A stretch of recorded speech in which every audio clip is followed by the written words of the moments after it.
You know, I have no idea what it is with me and making countdowns at the end of or at the beginning of every year. Maybe it's because I have more free time during the colder seasons, but it's a weird semi-trend on this channel. But anyway, here we are talking about Drake and Josh yet again.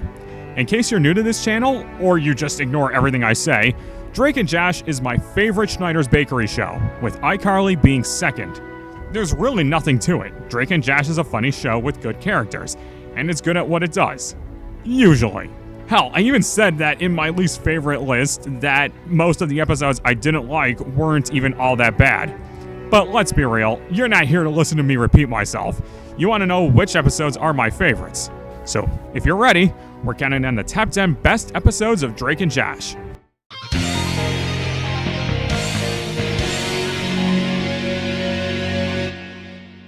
I ask you guys to do one thing for me. Look at Megan. She's wet. Everyone can see I'm wet, ya boob. I'm not sure if we're starting off strong here, but I'm placing the bet early on as a way to familiarize us. It's the quintessential Drake and Josh episode. Nothing too outlandish or groundbreaking, but packed with everything you'd expect from the show. Sibling rivalry, great jokes, and some truly memorable moments. To refresh your memory, the premise is simple. Drake and Josh both fail to take Megan home during a rainstorm, ignoring Audrey's orders due to their personal vices. Josh gets sucked into his video games, while Drake can't stop eating treats. I've always found it kind of funny that Drake, the show's resident Casanova, eats like a total animal in this one.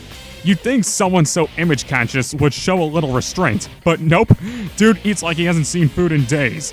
As punishment, they're grounded for the night. That's when the titular bet is made. Josh has to give up video games, and Drake has to give up treats. Whoever gives in first has to dye his hair pink. Of course, Megan sees the opportunity for chaos and makes them sign a binding contract, locking them in with no escape. The real fun comes from watching the brothers slowly spiral as they try to resist temptation. Josh fiddling with the kitchen appliances because they're the closest thing he has to a game controller is hilarious. And then there's Drake developing a rash from candy withdrawal. An underrated detail that really sells how far he's gone. Personally, I'd struggle way more giving up video games than sweets, so I relate to Josh. But if skipping candy made me look like a zombie, I'd reconsider. Josh's struggle ramps up when his grandma sends him a game sphere, which he can't play without losing the bet. And then there's the brief but brilliant classroom scene. Short, but one of the funniest in the whole series. As the bet consumes their lives, it spreads to the rest of the household. Audrey and Walter start betting on who'll crack first. And Megan, being peak Megan, puts them under the same restrictions as the boys. She's the perfect conniver here. She doesn't just stir the pot, she flips it over and sets the stove to high. Her manipulation has a purpose, though. She's just as invested in the outcome as everyone else is. Only she's got the cojones to actually do something about it. Everything builds to an insane climax where Drake and Josh pull out all the stops to make the other lose. The fact that Josh manages to transform their bedroom into a full-on Willy Wonka trap is simply legendary. Eventually, both of them give in, forcing everyone involved to dye their hair pink. I've seen some fans take issue with the ending where it's revealed Drake just wore a pink wig instead of adhering to the penalty. But honestly, I think it's a brilliant little twist. It shows that, for all of his empty-headedness, Drake can be surprisingly crafty. He outplayed everyone by thinking 2 steps ahead. Even if that ending divides people, this episode as a whole is classic Drake and Josh. A chaotic, hilarious battle of wills that sticks with you. It might not be the flashiest episode, but it's undeniably fun and definitely memorable.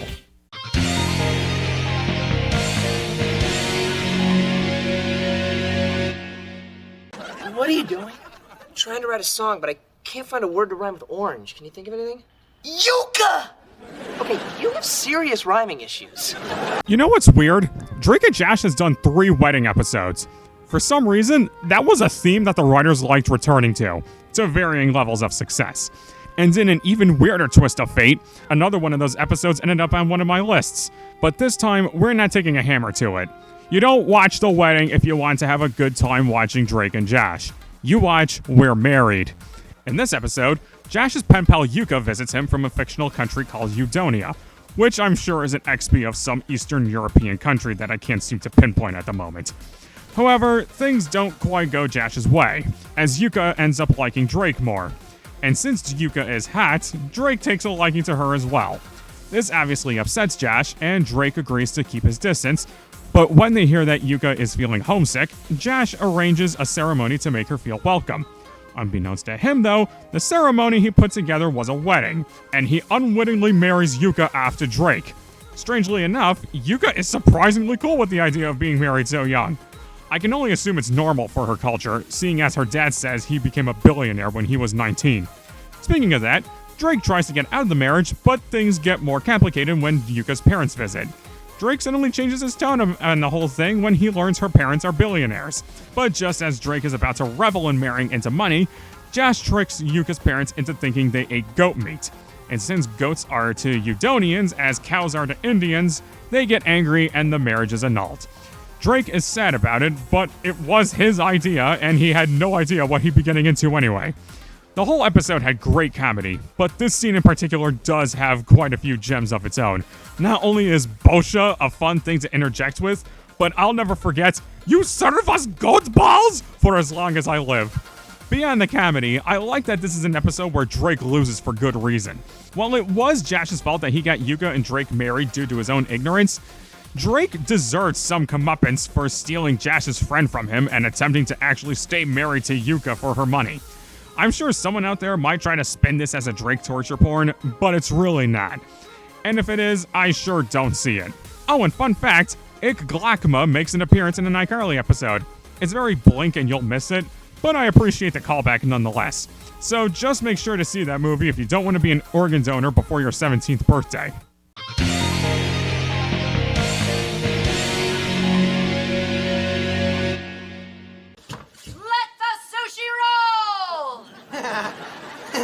I get it, sushi roll. That wasn't a joke. That was an unfortunate coincidental pairing of words. I'm a little uncertain on how to approach this one, mostly because the first thing I had to say about it is actually a criticism. I Love Sushi has the single worst title in the entire show. Almost every other episode's title sets you up for what's coming. This one, it's named after a single scene that lasts just a few minutes and doesn't even happen until the tail end of the episode. But we'll get to that later. Despite that glaring flaw, I really do love this episode. It earns its place on the list for all the right reasons. The story kicks off with the brothers signing up for a home makeover contest as a surprise anniversary gift for their parents. Sweet idea, until it turns out the contest was a setup by a gang of thieves, who proceed to rob the Parker Nichols household clean. Right away, the episode delivers some excellent humor. A lot of it is in the form of quick one-liners, but the absurdity of the scenarios adds to the laughs. We're introduced to a new and very short-lived character named Tyler, Megan's so-called assistant prankster. He's not exactly likable. His introduction, involving sticky nachos, is mildly amusing, but Megan ultimately fires him because she realizes she enjoys pranking the brothers more on her own. So, if his presence feels pointless to you, don't worry, the show agrees. He never comes back. Now, I do need to mention one problematic moment. After the brothers win the contest, they've both forcibly kissed two unsuspecting women in celebration. The woman Josh kisses ends up having a deep masculine voice, and the punchline becomes, "Ha! Josh kissed the man!" Whether it was meant to be a trans joke or just a drag gag, the humor hinges on discomfort with gender variance. I won't lie, I still chuckled, but I also recognize how outdated and potentially harmful that kind of humor is today. Once the cops admit that they might not recover the stolen furniture, the brothers take matters into their own hands. They choose to take on odd jobs to earn enough money to replace everything, and the one they get is at a sushi packaging plant. If you're under 75, this scene is a parody of the classic I Love Lucy chocolate conveyor belt sketch. And honestly, I found this version way funnier. The brothers' sheer desperation as the pace picks up is comedy gold. At one point, they give up entirely. Drake even starts throwing sushi at the ceiling. The supervisor deserves a shout out too. The way she delivers every line with absolute authority despite having such limited screen time is iconic. And what's all this leading up to? Absolutely nothing. The brothers return home, and all their furniture is miraculously back. The cops manage to find the burglar's moving van just a few blocks away. Boom, crisis over. So why do I love this episode, even though the resolution technically invalidates the brothers' entire arc? Simple. They tried to do the right thing. Sure, they failed, but their failure was ultimately negated. If the episode had ended with them exhausted from a long, grueling day only to come home to an empty house and have to work another soul-crushing job, it would have just been bleak. Instead, they get lucky, and sometimes that's okay. The story still feels satisfying, especially because the effort and chaos they went through gave us plenty of laughs. The final gag is Megan pulling one last prank on them, but at this point, they're used to it. No harm done. I'll admit, the sushi scene is what solidified this episode's spot on the list, but it's everything around it that makes it shine. It might rank lower than most others, but I Love Sushi is definitely not one to sleep on.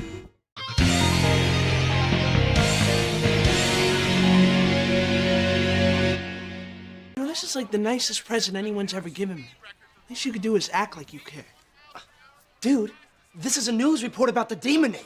The Demonator? Theme park episodes are pretty formulaic.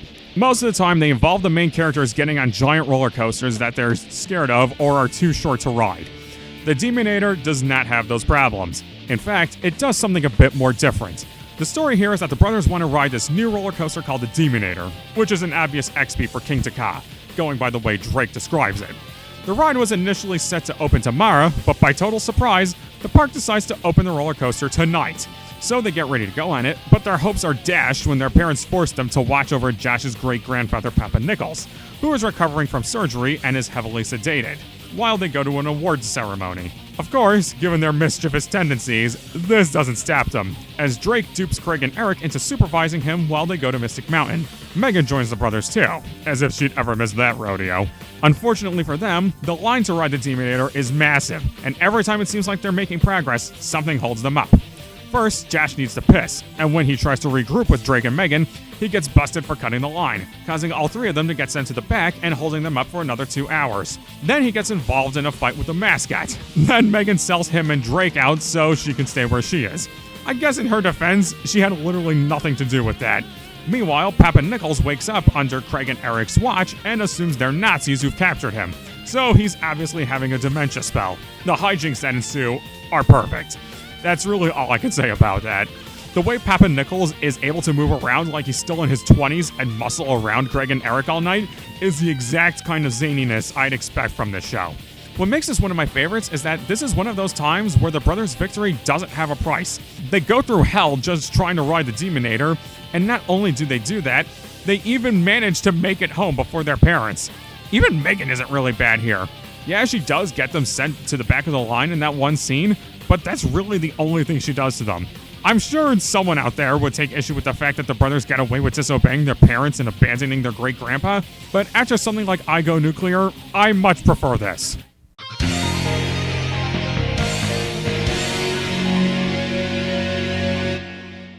Why don't I meet you by the... Bye. Who were you on the phone with? I wasn't on the phone. Yeah, you were. We saw you. No, you didn't. Yeah, we did. We were standing right here. Coming, Mom! Mom's not even home. You're not home. Oh boy, we get to talk about Megan some more. I feel like I may have to defend myself a bit with this entry, given how this is one of the most Megan-centric episodes there is, and as I said the last time I talked about this show, Megan is not a character with a very positive track record, as she's often cited as the fans' least liked element. One of the most hated episodes of the show is Sheep Thrills, because Megan gets the brothers in trouble and suffers no consequences for the things she did. And you know, that's never happened on this show. It's such an anomaly. However, I've elected to go with Megan's first kiss. It's not one of the most memorable episodes, but it's one that deserves recognition. Simple plot, Megan starts seeing a boy, and the brothers get very overprotective. Some people may find it strange that they even give a solitary fuck about Megan due to all the shit she puts them through, but it's been established once or twice that they do care about her in spite of that, and it really shows here.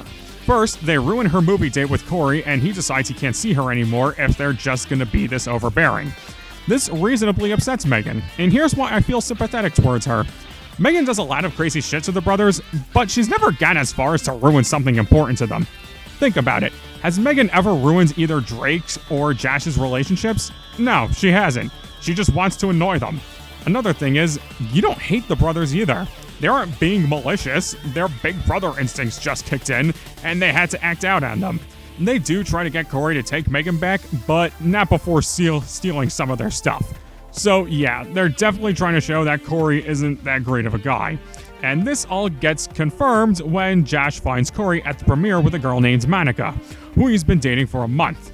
So yeah, he's been cheating on Megan for the 7 weeks they were going out. Of course, they can't just tell her that since she won't believe them, so they bust her movie date again by bringing Monica with them to expose Corey as a cheater. Megan breaks up with him, but the brothers want to teach him a lesson. Sadly, this doesn't go well for them since Corey knows Kung Fu and absolutely pulverizes them. However, Megan still appreciates what they did for her and even tells them that she loves them. This episode is great because it shows that the siblings really do care about each other underneath it all.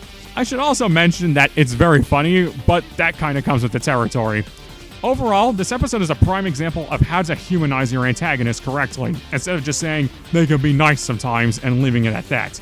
Come to think of it, this feels like a sequel to Megan's New Teacher, which also put Megan in the victim seat. I like that episode too, but this one edges it out mainly for the heart it has. But I might have to review that one too someday.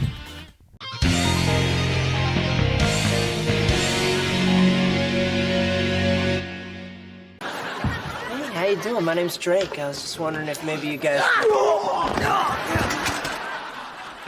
Hey, what's the haps? I'm Josh. Just saying if maybe you wanted to hang out. It's no secret that Drake is a player. The guy hooks up with a new girl pretty much every single day, and he's not really one to be tied down. That's fine, it's just how he is. But eventually, it was bound to catch up to him. In Who's Got Game, Drake bets Josh to see who can date the most girls in a week. At first, Drake has a home court advantage, but when he meets a girl named Carly, no, not like his driving instructor, things get a little complicated. Drake genuinely falls for Carly, and it gets to the level where she's kind of the only girl he ends up seeing all week. When she finds out Drake only dated her for a bet, she's reasonably angry about it and dumps him. Drake realizes he doesn't want to date anyone else and resolves to get Carly back. However, she won't take him back unless he can prove that he's honest. And since this is Drake we're talking about, that is not an easy task for him. Meanwhile, Audrey shows Josh how to pick up girls, and her advice works so much that he goes on plenty of dates. After one futile attempt to regain Carly's trust, Drake gathers everyone he's ever deceived into the premiere and confesses to every lie he told them in front of Carly. Carly eventually forgives him and takes Drake back, and since Josh ended up scoring more dates, he wins the bet by default. So basically, it's a win-win. This episode marks a major development for Drake. Even if it comes towards the end of the series, it's nice to see him go to these lengths for a girl. It's not often he does this. The only other time he genuinely loved a girl he dated was Tori from Playing the Field. And even then, he was just regretting breaking up with her because he couldn't find anyone else. There's also Susan from the first season, but they were still fleshing out their characters at the time. It was only the 3rd episode after all. And on that note, this entry is a perfect one to segue into my next one. So let's not waste any more time.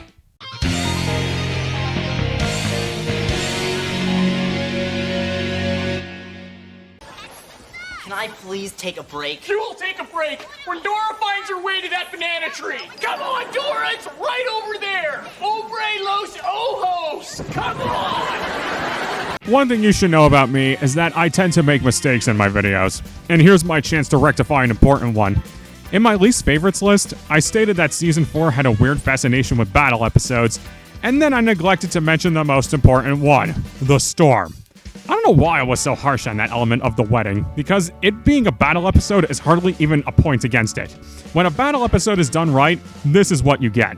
The story here is that Drake's band is preparing for an important gig at a venue outside of town, but Walter poorly reports a sunny day, only for San Diego to be ravaged by a tropical storm. The storm shows no signs of stopping or even remitting, so the charter bus that was meant to take everyone to the venue gets cancelled, stranding them in the Parker Nichols home. As such, they all struggle to find ways to pass the time. Oh yeah, and Drake is still with Carly by the time of this episode, and she was coming to the show. Things start to get out of hand as everyone gets antsy, and Drake in particular is worried about Carly talking to 2 of his exes who were also invited. And while you think an episode involving everyone stuck in a house during a storm sounds boring, this is anything but that. There is always something happening, and most of it is funny. Eventually, the electricity goes out, and they're forced to rely on a crank TV to watch Walter's weather report. And this is around the time the episode gets more memorable. Crazy Steve watching Dora and saying what we're all thinking will never not be funny. And you gotta love how 2 thugs found the time and patience to rob Walter of his shirt and jacket during what is practically a hurricane. I do feel bad that Walter was dragged back out to do storm chasing alone, but he does end up relatively okay. All of this culminates in a perfect ending. By now, everyone's just accepted that the show's not happening, but Helen manages to perk everyone's spirits up by showing them how to have fun without electricity. She gets everyone to stamp their feet and clap their hands to Queen's "We Will Rock You." So while things didn't go according to plan, they at least ended on a high note. This kind of reminds me of my birthday party 2 years ago, where we couldn't go bowling but found ourselves enjoying games of pool instead. If I had to nitpick a bit, it's that Josh is noticeably absent here. He's only in the prologue. After that, he's just gone. It would have been nice to see him here, but the episode is still fantastic on its own.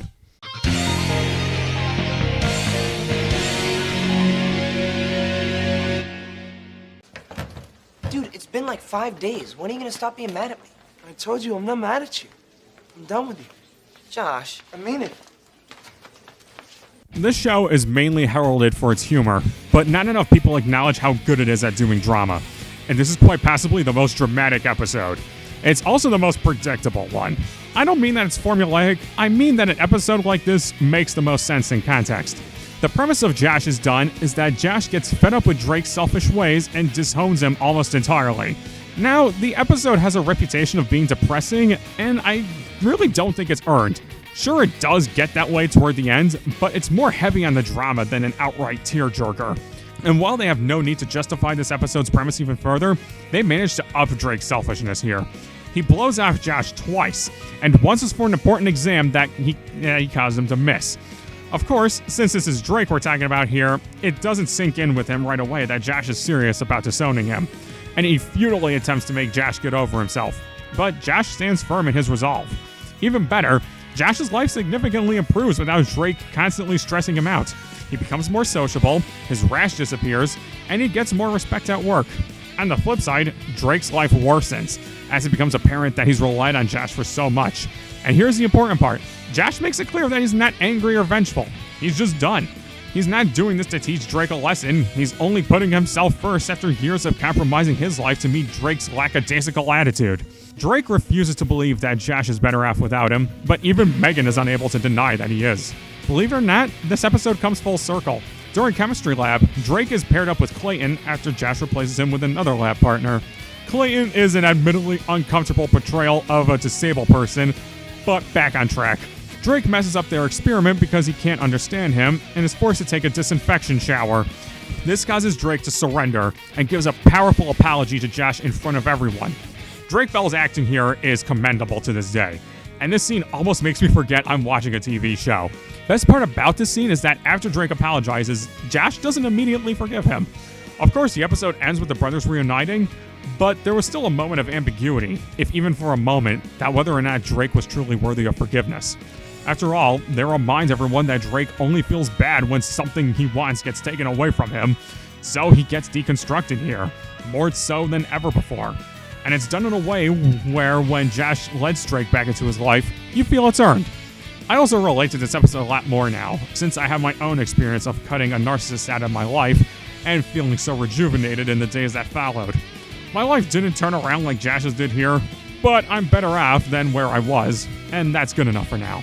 If you've ever been in a situation where someone takes more than they give, then I think you'll enjoy this episode too.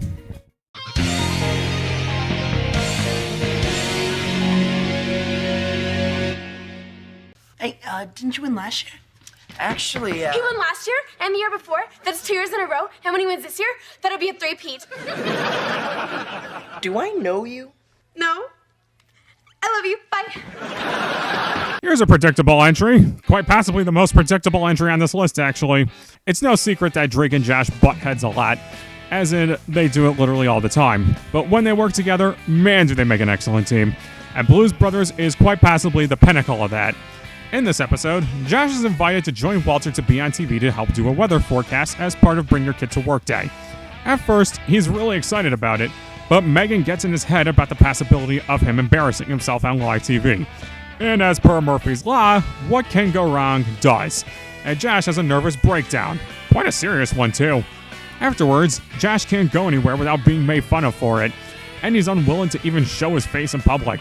Nothing can make him happy, not even the Blues Brothers, which he loves.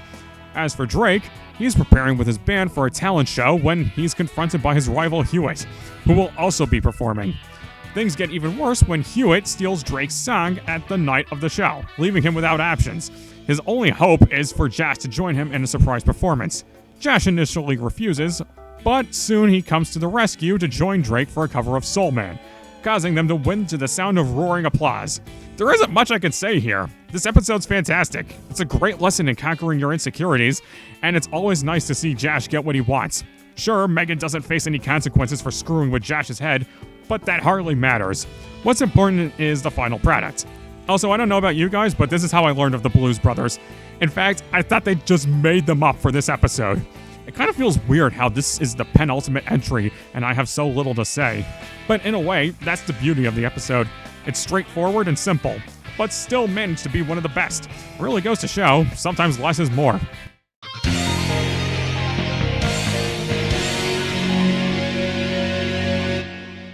Stupid big shrimp.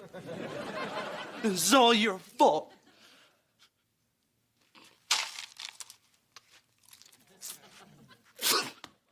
Tell your friends! It might be cheating to call the series finale the best episode of a show, but I really don't care. Really Big Shrimp isn't just a perfect way to end Drake and Josh, since it would still be spectacular even if the show had gone on for a few more seasons. Part of its brilliance is that it doesn't feel like a finale. Despite being a double-length special, it avoids being overly theatrical or dramatically overblown, unlike I Goodbye, which tied up loose ends for spin-off bait. There's some debate about whether Really Big Shrimp is the actual finale, since it wasn't the last episode to air. That honor goes to Dance Contest. However, while Dance Contest is a solid episode, Really Big Shrimp serves as the definitive conclusion to the Drake and Josh story. Yes, there is also the Christmas movie, but the less said about that, the better. This special ties together threads from Drake and Josh Go Hollywood and The Storm. The story kicks off with Drake performing for Alan, a record company VP, and landing a record deal. But Alan turns out to be a con man, duping Josh into signing away creative control of Drake's music. Alan remixes Drake's song into corporate slop, leading to Drake firing Josh as his manager.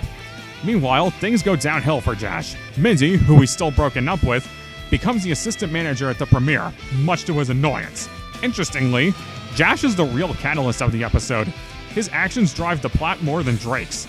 Some fans criticize the special for making Drake seem hypocritical in his anger towards Josh. After all, Drake often gets Josh into trouble, so what right does he have to complain?